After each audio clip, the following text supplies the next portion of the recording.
Sesudah Abimelek, bangkitlah Tola bin Puah bin Dodo, seorang Isakar, untuk menyelamatkan orang Israel. Ia diam di Samir, di pegunungan Efraim, dan ia memerintah sebagai hakim atas orang Israel 23 tahun lamanya. Kemudian matilah ia, lalu dikuburkan di Samir. Sesudah dia, bangkitlah Yair, orang Gilead, yang memerintah sebagai hakim atas orang Israel 22 tahun lamanya. Ia mempunyai 30 anak laki-laki, yang mengendarai 30 ekor keledai jantan, dan mereka mempunyai 30 kota, yang sampai sekarang disebutkan orang Hawot Yair di tanah Gilead. Lalu matilah Yair, dan dikuburkan di Kamon. Orang Israel itu melakukan pula apa yang jahat di mata Tuhan. Mereka beribadah kepada para Baal dan para Asyitoret, kepada para allah orang Aram, para allah orang Sidon, para allah orang Moab, para allah Bani Amon, dan para allah orang Filistin. Tetapi Tuhan ditinggalkan mereka, dan kepada Dia mereka tidak beribadah. Lalu bangkitlah murka Tuhan terhadap orang Israel, dan Ia menyerahkan mereka ke dalam tangan orang Filistin dan Bani Amon. Dalam tahun itu juga orang Israel ditindas dan diinjak mereka. 18 tahun lamanya, mereka memperlakukan demikian semua orang Israel yang di seberang sungai Yordan, di tanah orang Amori yang di Gilead. Dan Bani Amon pun menyeberangi sungai Yordan untuk berperang melawan suku Yehuda, suku Benyamin, dan keturunan Efraim, sehingga orang Israel sangat terdesak. Lalu berserulah orang Israel kepada Tuhan, katanya, "Kami telah berbuat dosa terhadap Engkau, sebab kami telah meninggalkan Allah kami, lalu beribadah kepada para Baal." Tetapi firman Tuhan kepada orang Israel, "Bukankah aku yang telah menyelamatkan kamu dari tangan orang Mesir, orang Amori, Bani Amon, orang Filistin, orang Sidon, suku Amalek dan suku Maon yang menindas kamu ketika kamu berseru kepadaku? Tetapi kamu telah meninggalkan aku dan beribadah kepada Allah lain. Sebab itu, aku tidak akan menyelamatkan kamu lagi. Pergi sajalah berseru kepada para Allah yang telah kamu pilih itu.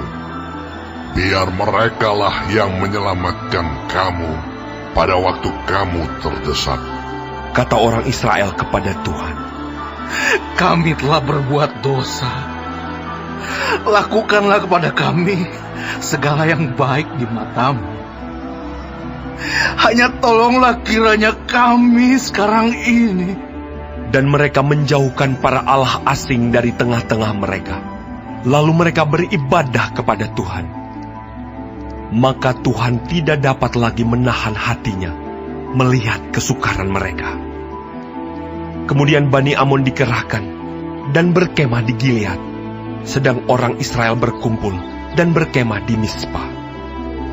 Maka para pemimpin bangsa di Gilead berkata seorang kepada yang lain, "Siapakah orang yang berani memulai peperangan melawan Bani Amon itu? Dialah yang harus menjadi kepala atas seluruh penduduk Gilead."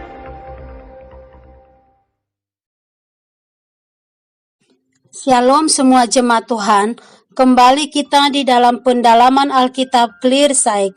Sekarang kita sudah memasuki kitab Hakim-Hakim 10. Tuhan Yesus memberkati. Tola dan Yair ini bukanlah nama hakim-hakim yang besar seperti Gideon dan Deborah, tetapi mereka sangat berarti bagi bangsa Israel. Kita mungkin hanya mendapatkan tugas pelayanan yang kecil-kecil saja di gereja, yang tidak membuat nama kita besar.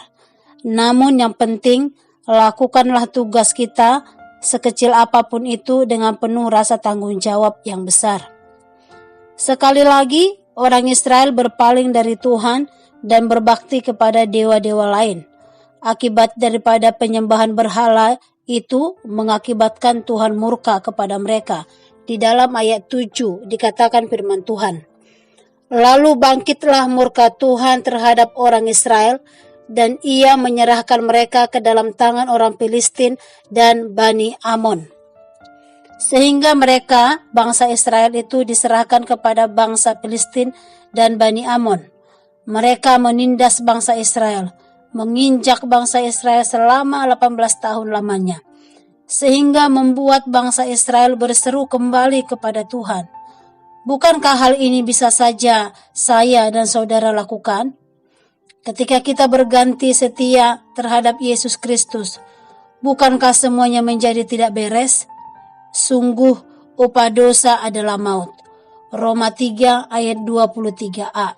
Ketika bangsa Israel berseru kepada Tuhan di dalam ayat 10, dikatakan firman Tuhan, lalu berserulah orang Israel kepada Tuhan, katanya, kami telah berbuat dosa terhadap Engkau, sebab kami telah meninggalkan Allah kami, lalu beribadah kepada para Baal. Ketika mereka betul-betul berbalik kepada Tuhan, maka terjadilah pemulihan. Mereka membuang semua sesembahan mereka dan berbalik kepada Tuhan. Mereka menjauhkan para allah asing dari tengah-tengah mereka dan beribadah lagi kepada Tuhan yang benar. Akibat dari pertobatan yang benar itu, bangsa Israel mengalami pengampunan dari Tuhan.